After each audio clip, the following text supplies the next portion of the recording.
Alhamdulillahirrahmanirrahim.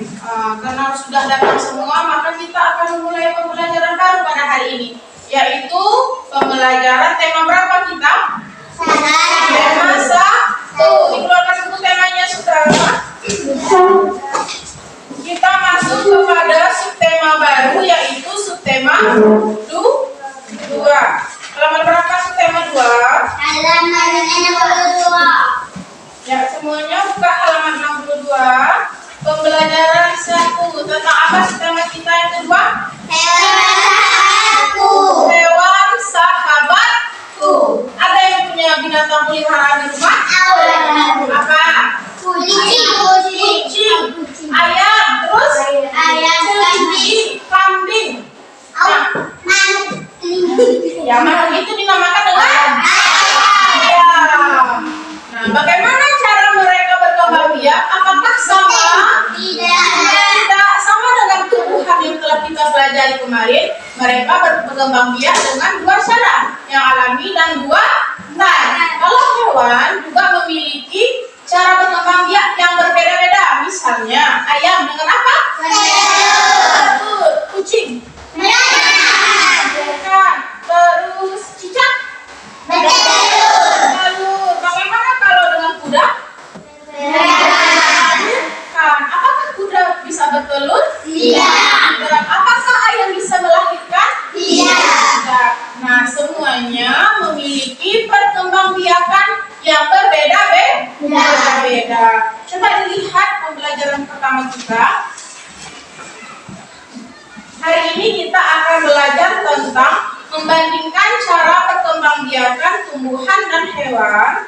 Lalu nanti anak ibu akan menyajikan karya tentang perkembangbiakan daripada hewan dan tumbuhan. Nah, pada hari ini kita akan fokus pembelajaran kepada perkembangbiakan hewan. Di antaranya ada ovipar, vivipar. Nah, itu nanti akan kita lihat video yang akan ibu tampilkan. Oke? Bisa dimengerti? Ada yang ingin bertanya? Tidak. Nah, langsung saja kita perhatikan video yang pertama.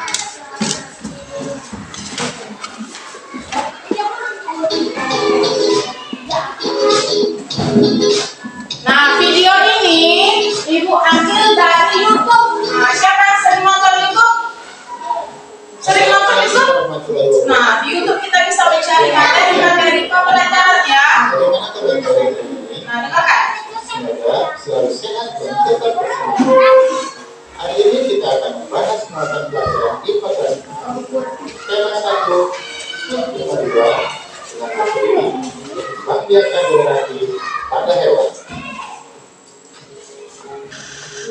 Nah, anak-anak hewan, coba perhatikan gambar berikut. Bagaimana ya cara ayam memperbanyak keturunannya? Apalagi tentu kalian semua sudah mengetahuinya bahwa ayam memperbanyak keturunannya dengan cara bertelur.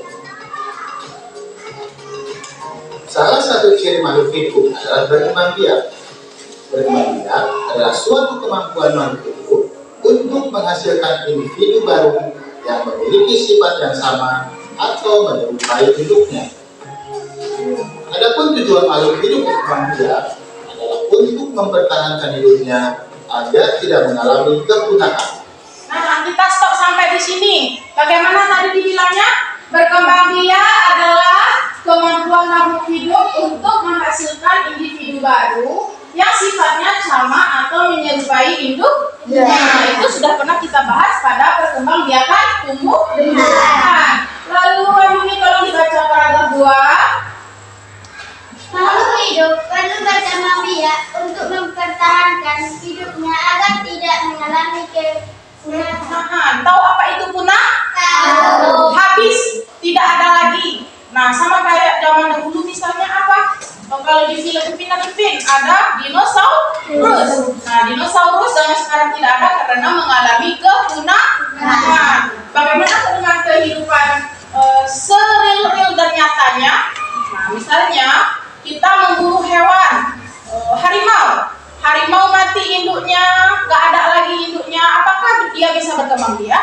Tidak, karena apabila mati dia punah. Apabila dia mati dia tidak bisa berkembang biak.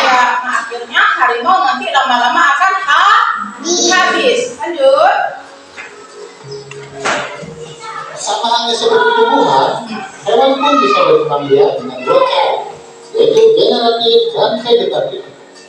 Perkembangbiakan generatif adalah perkembangbiakan dengan cara kawin, yaitu proses bertemunya sel telur dengan sel sperma. Perkembangbiakan ini disebut juga dengan perkembangbiakan seksual. Sedangkan perkembangbiakan vegetatif adalah perkembangbiakan tanpa melalui proses perkawinan dan pembuahan. Perkembangbiakan ini disebut juga perkembangbiakan aseksual. Anak hebat, selanjutnya mari kita mengenal cara perkembangbiakan pada hewan. Untuk pertemuan kali ini, kita akan membahas terlebih dahulu materi tentang perkembangbiakan generatif pada hewan. Perkembangbiakan generatif pada hewan ada 3 macam, yaitu ovipar, vivipar, dan ovovivipar. Mari kita pelajari satu persatu perkembangbiakan tersebut. Pertama ada ovipar. Ovipar ini berasal dari kata ovu yang artinya telur. Jadi, ovipar adalah perkembangbiakan hewan dengan cara bertelur. Pada telur, setelah terjadinya proses pembuahan, yaitu bertemunya sel kelamin jantan atau sel sperma dengan sel kelamin betina atau ovum, maka akan terbentuklah embrio. Embrio ini akan berkembang di dalam telur yang dilindungi oleh lapisan cangkang. Kemudian, induk hewan akan mengeluarkan telurnya. Induk hewan akan mengerami telurnya dalam jangka waktu tertentu. Selanjutnya, telur akan menetas menjadi hewan baru yang memiliki sifat yang sama atau menyerupai induknya. Proses pembuahan pada hewan ovipar ada 2 macam, yaitu pembuahan internal dan pembuahan eksternal. Pembuahan internal adalah proses pembuahan yang terjadi di dalam tubuh induk hewan betina, sedangkan pembuahan eksternal terjadi di luar tubuh induk betina. Berikut adalah beberapa ciri dari hewan ovipar. Yang pertama, tidak Perhatikan dulu memiliki daun telinga. ciri-cirinya. Apakah ada di dunia nyata? Tidak memiliki kelenjar susu, sehingga hewan ini tidak menyusui anaknya. Dan yang ketiga, tidak melewati masa mengandung dan melahirkan anak. Nah, ini ciri-cirinya. Tidak memiliki daun telinga. Jadi apa tadi hewan ovipar? Yang bertelur. Apakah yang bertelur contoh hewannya? Ikan. Apakah dia akan punya daun telinga? Apakah burung punya daun telinga? Apakah mereka menyusui? Bagaimana cara mereka memberi makan anaknya? Kalau ayam bagaimana? Anak ayam? Induknya yang menyuapkan makanan kepada paruh anaknya. Sama dengan burung. Pernah memperhatikan? Coba diperhatikan di rumah. Ya, di YouTube banyak yang dapat kita tonton. Bukan hanya nanti kalian menonton konten-konten yang tidak ada manfaatnya, tetapi bisa mencari mata pelajaran apa saja yang akan dicari ada di YouTube. Nah, hari ini kita belajar tentang pembelajaran 1, subtema 2. Besok subtema pembelajaran 2. Dicari di YouTube nanti di rumah, pasti jumpa nanti. Ya, jadi kita manfaatkan aplikasi-aplikasi yang ada di HP kalian, bukan hanya untuk menonton TikTok. Jangan. Ya, nanti diikuti. Ada manfaatnya dari TikTok? Tidak. Berjoget-joget di depan kamera ada manfaatnya? Siapa yang anak pargon? Goda? Nah, jangan. Ya, kita gunakan aplikasi-aplikasi yang ada di HP untuk yang bermanfaat. Dah. Ibu, apa lanjutan videonya? Contoh hewan yang berkembang biak dengan pembuahan internal adalah burung, ayam, lenung, angsa, dan masih banyak yang lain. Sedangkan contoh hewan yang berkembang biak dengan pembuahan eksternal adalah katak dan ikan. Sedangkan eksternal artinya dia bertelur di luar, bukan di dalam perut. hewan vivipar. Hewan vivipar dikenal juga dengan nama hewan mamalia atau menyusui. Vivipar adalah hewan yang berkembang biak dengan cara melahirkan. Sel telur atau ovum akan dibuahi oleh sel sperma dan akan tumbuh menjadi embrio. Embrio akan tumbuh menjadi janin di dalam tubuh induknya. Induk hewan akan mengandung selama beberapa bulan dan melahirkan anaknya. Lamanya masih kehamilan berbeda dengan setiap jenis hewan. Ciri-ciri umum hewan vivipar antara lain mempunyai daun telinga, tubuhnya dikelilingi rambut, memiliki kelenjar susu sehingga menyusui anaknya dan melewati masa mengandung dan melahirkan. Contoh hewan vivipar antara lain kelinci, kucing, sapi, harimau, gajah, lumba-lumba, dan kelelawar. Lumba-lumba merupakan hewan mamalia laut, sedangkan kelelawar merupakan hewan mamalia yang bisa terbang. Jadi, kedua hewan tersebut juga berkembang biak dengan cara melahirkan atau beranak. Selanjutnya ada hewan ovovivipar. Ovovivipar adalah hewan yang berkembang biak dengan cara bertelur sekaligus melahirkan. Sekilas, hewan ovovivipar hampir mirip dengan hewan ovipar. Namun yang membedakannya, telur pada hewan ovovivipar akan disimpan di dalam tubuh hingga menetas. Setelah menetas, barulah induk hewan akan melahirkan calon anaknya tersebut. Beberapa ciri hewan ovovivipar antara lain, telur berkembang di dalam tubuh sang induk, tidak menyusui anaknya. Janin yang ada di dalam telur mendapatkan makanan dari cadangan makanan yang sudah ada di dalam telur. Saat mencapai usia matang, telur menetas di dalam tubuh sang induk dan anak pun keluar dari tubuh induknya. Contoh hewan ovovivipar antara lain ada bunglon, ular buah, kuda laut, ikan pari, dan hiu. Anak hebat, demikian pembahasan materi kita hari ini. Semoga bermanfaat, tetap semangat dan jangan lupa belajar. Sampai jumpa. Assalamualaikum warahmatullahi wabarakatuh. Nah, tadi ada 3 cara perkembangbiakan hewan secara generatif. Yang pertama ada ovipar. Apa itu ovipar? Dengan cara bertelur. Rina, apa contoh hewan yang berkembang biak dengan cara bertelur? Ayam. Rina, jawab. Ayam. Apa lagi? Atau yang bertelur? Apa tuh? Hewan yang bertelur. Enggak. Kurang tenang sama ibu apa? Jawab dengan keras suaranya. Apa tuh? Ikan juga bertelur, tapi dia bertelur secara eksternal. Apa itu eksternal? Dia bertelur di luar tubuhnya. Nah, ikan, kodok itu biasanya bertelur di tempat-tempat yang banyak tumbuhan-tumbuhan di tepi-tepi sungai atau di tepi danau. Nah, mereka akan bertelur di bawah tumbuhan-tumbuhan tersebut. Beda dengan misalnya cicak. Cicak dia bertelur di dalam perut. Habis itu dikeluarkannya, baru dia melahirkan, menetas telurnya. Yang kedua ada vivipar, yaitu perkembangbiakan dengan cara melahirkan. Apa itu Puan? Contohnya Puan? Kambing. Terus apa lagi? Kucing. Apa lagi? Sapi. Nah, hewan-hewan tersebut berkembang biak dengan cara melahirkan. Disebut juga dengan apa? Mamalia.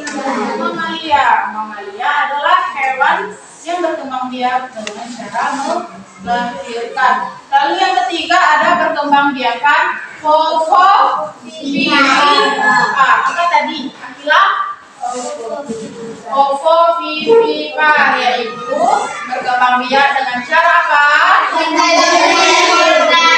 Bertelur dan melahirkan. Apa contohnya? Bagaimana cara mereka melahirkan dengan cara bertelur dan melahirkan?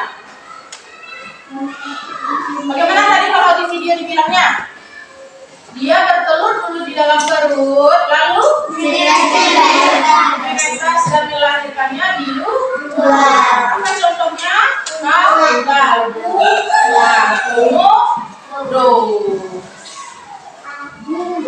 Ada yang ingin bertanya? Tidak. Ada yang ingin bertanya, Wira? Tidak. Boleh dikat dulu. Nah,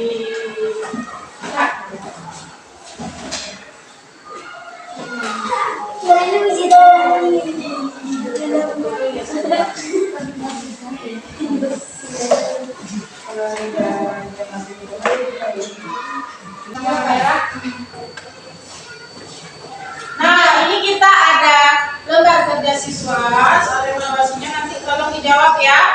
Ya, sesuai dengan video yang sudah kita tonton.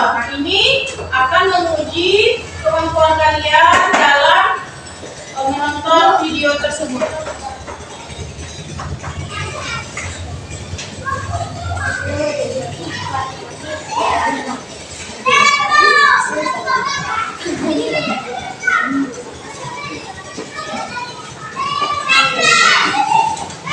Nah, sudah dapat boleh langsung dijawab. Tulisannya sama. Nah, silakan dijawab. Ya, dijawab. Nah, kalau ada yang ingin bertanya, boleh ditanya langsung sama ibu.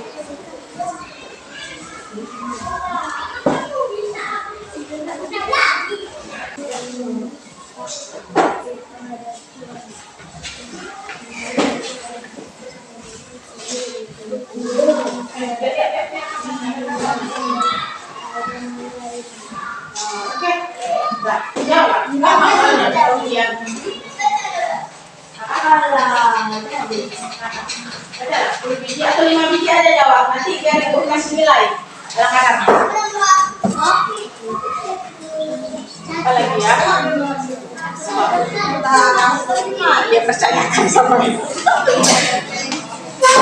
Coba lihat. Udah nggak usah diisi kali. Kan sudah selesai tugasnya. Ibu suruh kalian mengumpulkan sama ibu, tapi dengan tertib, tahu tertib? Nah, enggak buru-buru, misalnya kamu satu dulu, oke? Kasih di mana? Silakan ibu kembali. Kasih yang bukan.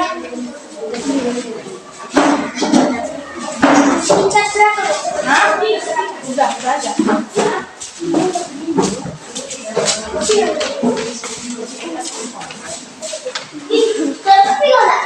Nah, silakan duduk yang rapi. Terima kasih. Ada lagu.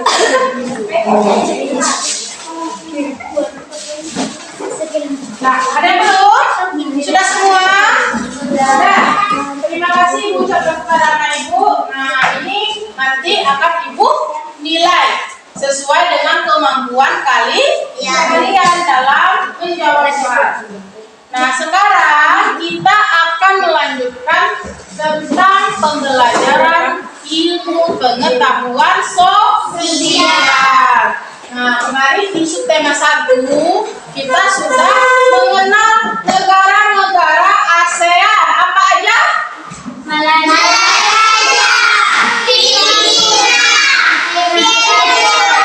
Singapura, Apa lagi? Thailand, Kamboja, Indonesia. Apa lagi? Darussalam, Lalu apa? Laos, Myanmar.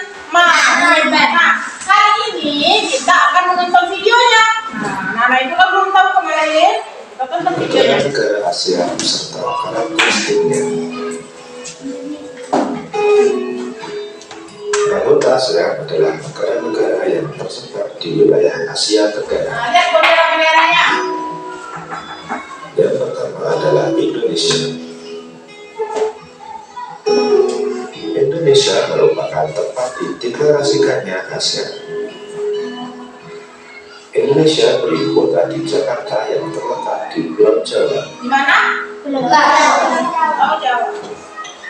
Sebelah barat berbatasan dengan Samudra Hindia, sebelah utara berbatasan dengan Malaysia, Singapura, dan Laut Cina Selatan. Sebelah timur berbatasan dengan Papua Nugini, dan sebelah selatan berbatasan dengan Samudra Hindia. Yang kedua adalah Malaysia. Malaysia beribu kota di Kuala Lumpur. Malaysia merupakan negara persemakmuran Inggris. Malaysia terbagi menjadi dua wilayah besar, yaitu Malaysia bagian barat dan timur. Sebelah utara berbatasan dengan Thailand dan Brunei Darussalam. Sebelah barat berbatasan dengan Samudra Hindia. Sebelah timur berbatasan dengan Laut Cina Selatan, dan sebelah selatan berbatasan Indonesia. Yang ketiga, Singapura. Singapura beribu kota di Singapura. Singapura memiliki luas wilayah yang kecil dan terletak di wilayah Semenanjung Malaya.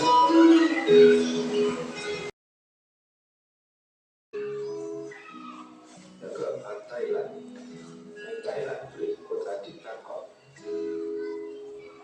Thailand dikenal sebagai negara yang dibentuk tanpa melibatkan pertumpahan darah.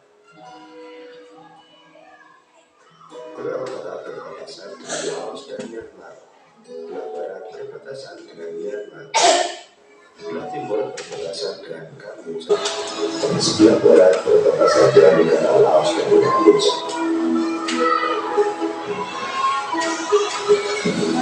Yang kedelapan adalah Laos. Ibu kota Laos adalah Vientiane.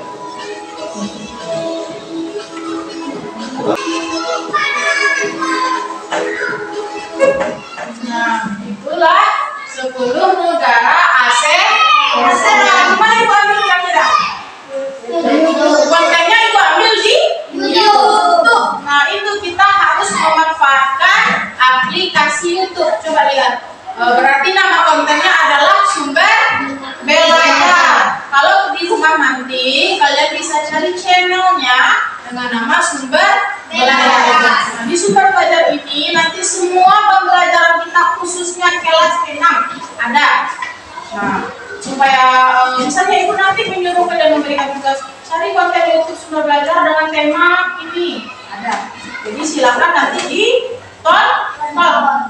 Ada yang ingin bertanya tentang 10 negara ASEAN? Tidak? Nah, 10 negara ASEAN ini memiliki potensi ekonomi yang berbeda-beda. Misalnya Thailand, mereka ekonominya bagaimana? Bagaimana mereka potensi ekonominya? Kira-kira apa? Kalau Thailand,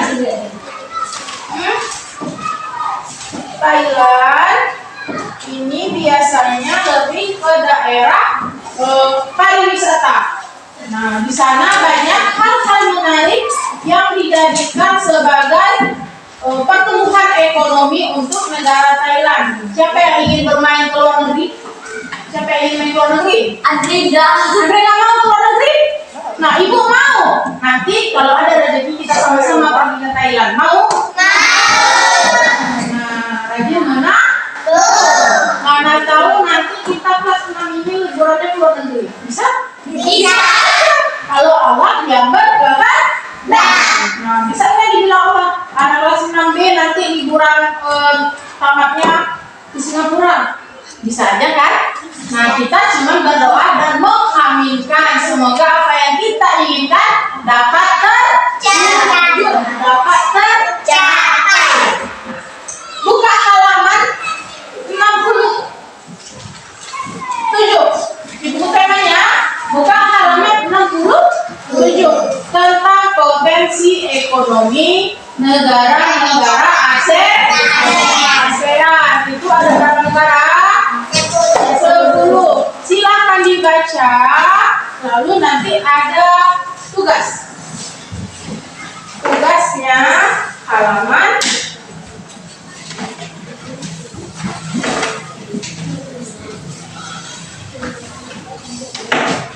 72. Tugasnya halaman 72 tentang paragraf dari bacaan tersebut. Dibaca, diwajib dikerjakan. Baca halaman 67, lalu nanti dilanjutkan dengan tugas halaman 72. Ibu mau baca paragraf 1, Riko. Brunei Darussalam. Negara ini terkenal dengan kekuatan sumber daya alam berupa minyak bumi dan gas alam. Brunei menjadi negara di Asia Tenggara yang memiliki pendapatan per kapita tertinggi karena gas alamnya. Dan stop. Jadi Brunei Darussalam apa potensi ekonominya? Di gas. Jadi Brunei Darussalam merupakan negara Asia Tenggara yang memiliki pendapatannya dari gas. Nah, jadi mereka mengimpor gas, diekspornya pula bukan impor, diekspornya gas ke negara-negara yang tidak menghasilkan gas. Bisa jadi kita nanti impor juga dari Brunei Darussalam. Mana tahu ya? Lanjut dari ke Filipina. Amalia. Filipina adalah sebuah negara kepulauan yang mata pencaharian sebagian besar penduduknya adalah di bidang pertanian. Filipina berhasil menjadi salah satu negara di dunia yang dapat membangun dan mengembangkan pertanian dengan baik. Beberapa produk unggulan hasil pertaniannya diekspor ke berbagai negara seperti nanas, padi, kelapa, dan gula. Hasil pertanian ini juga yang menunjang perkembangan ekonomi negara ini. Nah, bagaimana dengan Filipina? Apakah pendapatan ekonominya berasal dari mana? Pertanian. Pertanian. Apa contoh buah-buahan?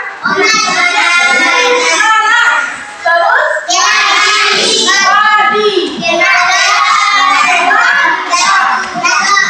Gula ini berasal dari tebu. Nah, sama dengan Indonesia, karena kita kaya akan hutan, tumbuhan, karena negara kita negara yang asri. Asri itu menggunakan apa? Sejuk, segar, banyak pohon-pohonnya. Nah, jadi masyarakat kita pun rata-rata bekerjanya adalah bertani. Lanjut yang ketiga, Akila.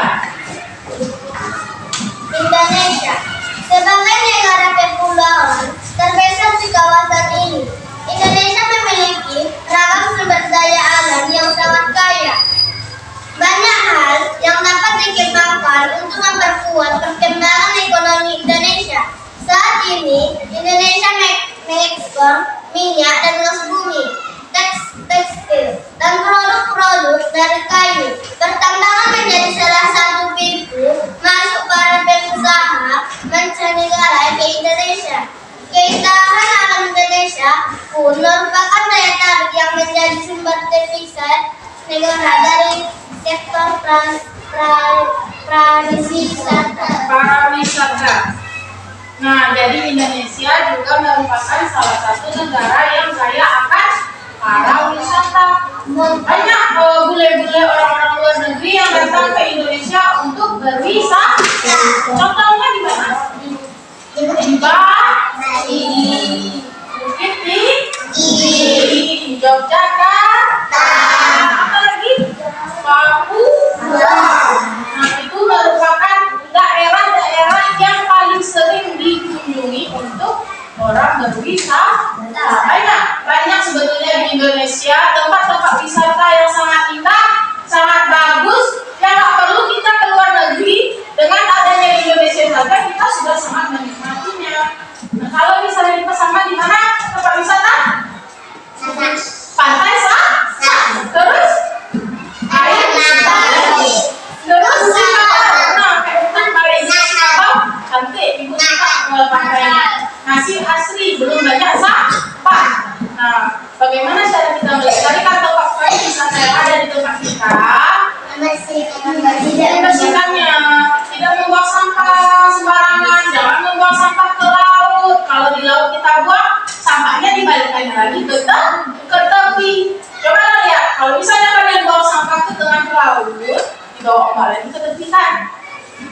kan nggak bagus. Jadi kalian mandi nanti misalnya di tepi pantai dengan sampah, mau? Tidak. Nah, begitu juga dengan sungai-sungai di tengah kita. Harus kita jaga. Lalu Puan, baca Kamboja. Kamboja. Di Kamboja mengalir sungai Mekong. Daerah di sekitar sungai Mekong merupakan daerah yang subur. Mata pencaharian penduduk Kamboja adalah pertanian. Hasil pertanian Kamboja yang besar adalah padi dan sawit. Berarti Kamboja juga bertani. Apa yang ditanamnya? Padi. Sama kayak kita masyarakat Pegambiran kan? Padi dan karet. Cuman sayangnya sekarang hasil tani kita dihargai dengan sangat murah. Sawit kita murah, karet kita murah, padi kita kadang busuk pula karena musim dan cuaca yang tidak bagus. Laos, baca apa? Laos bertetangga dengan Kamboja. Negara ini dilewati oleh aliran sungai Mekong. Sama seperti di Kamboja, kegiatan pertanian banyak dilakukan di sepanjang aliran sungai ini. Sebagian besar hasil pertanian dinikmati oleh Malaysia Laos. Masyarakat Laos. Mereka juga memanfaatkan buat bertani. Malaysia boleh sih? Malaysia. Kegiatan ekonomi utama penduduk Malaysia adalah di bidang pertanian, pertambangan, dan perindustrian. Perdagangan internasional merupakan salah satu kegiatan ekonomi Malaysia yang mengalami pertumbuhan tercepat. Lanjut Kak Indra. Peralatan elektronik, minyak dan gas bumi diekspor ke negara lain. Produk dari kayu, minyak sawit, karet, tekstil, sepatu, dan bahan-bahan kimia diperdagangkan di dunia internasional. Pertanian, perkebunan, dan pertambangan. Padi merupakan hasil utama dari pertanian di sana. Myanmar merupakan salah satu negara penghasil padi terbesar di Asia Tenggara.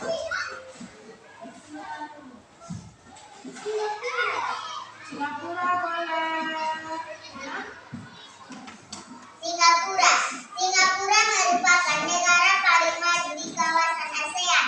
Letak Singapura sangat strategis. Saat ini Singapura menjadi negara transit teramai di Asia.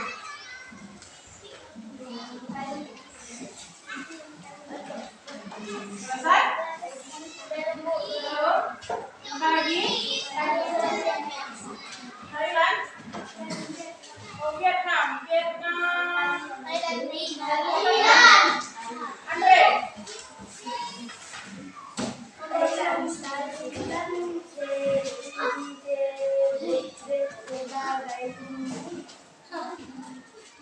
Nah, terdengar suara Andre Pona. Silakan Pona. Baca Pona, Thailand. Thailand sering disebut sebagai padang padi di Asia Tenggara. Padi memang merupakan hasil pertanian terbesar dari negara ini. Selain itu, perkebunan, kehutanan, pertambangan, dan industri juga merupakan kegiatan ekonomi penduduk Thailand. Saat ini, penghasilan utama Thailand adalah sektor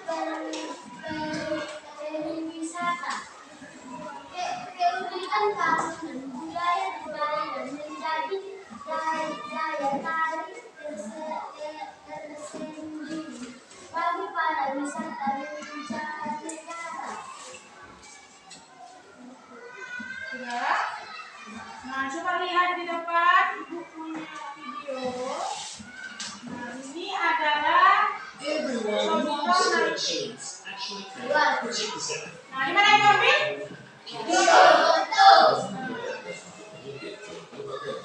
Ini adalah kehidupan masyarakat Malaysia. Ekonomi masyarakat Malaysia ya.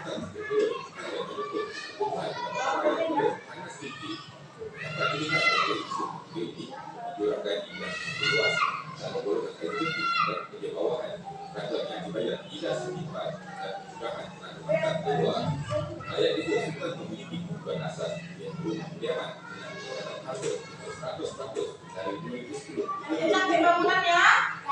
Nah, itulah yang menjadi sektor ekonomi masyarakat Malaysia. Mereka pembangunannya sangat ini ya, sangat tinggi. Jadi dalam video kali ini kita akan melihat beberapa isu yang dipastikan rakyat atau jadinya teruskan muncul. Jurang kekayaan adalah rakyat yang semakin luas. Penagihan hasil pembangunan negara yang adil dan seimbang adalah satu kondisi utama dalam keadilan negara pembangun yang maju. Ketika seseorang adalah kumpulan kekayaan bervolume 10% menggunakan dalam undang-undang yang berlaku di banyak negara bukan sahaja di Indonesia. Menurut data dari PWSB, kurang dari 0,5%. Kita malas sekolah, nggak lulus kita sekolah, bisa kita bekerja? Bisa, tapi cuma 3. Mau kalian tinggalnya di sini aja? Mau keluar negeri, keluar daerah, keluar kota? Mau, kalau mau, kita harus sekolah yang rajin supaya dapat pekerjaan yang bagus, yang baik sesuai cita-citanya. Bisa cari ringgit banyak-banyak. Nah, kalau di Malaysia, nama duitnya ringgit. Kalau di Indonesia, rupiah. Nah, di Irak sudah kita tonton tentang pasar ekonomi. Kerjakan latihan sekarang, keluarkan bukti tugasnya. Kerjakan latihan sekarang. Halaman 72. Kerjakan.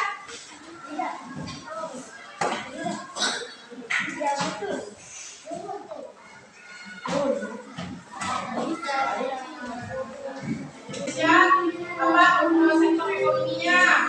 Misalnya Indonesia, ekonominya,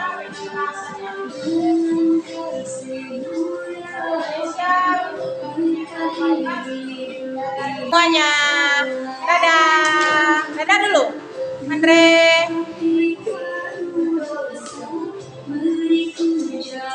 Kita ke belakang ada Pak. Ya, halo Hikmal. Hikmal sekolah yang rajin ya. Ya Hikmal. Nah, Kila, Rina, Andre, lihat ibu. Nah, jangan bolos lagi Andre. Ya Andre. Mau lulus kelas Andre. Dadah Rike, ini ketua kelas kita, namanya Rike. Nah, hai Kamila, dadah dulu Kamila. Halo Amalia. Nah, ini Hafizah kita. Hai Tika. Coba lihat mukanya dulu. Nah, ini kenang-kenangan kita nih. Halo. Nah, ini anak ibu atau yang paling pemalas sekolah. Nah, halo Bonat. Ini yang paling ganteng nih, kalem-kalem. Lihat mukanya sedikit tuh. Ya, senyum. Cantiknya. Nah, kita kemari. Nah, halo Desi. Dava, yang paling ganteng nih. Hai Hengki. Buka topinya Hengki. Kan nampak gantengnya tuh. Halo kakak Puan.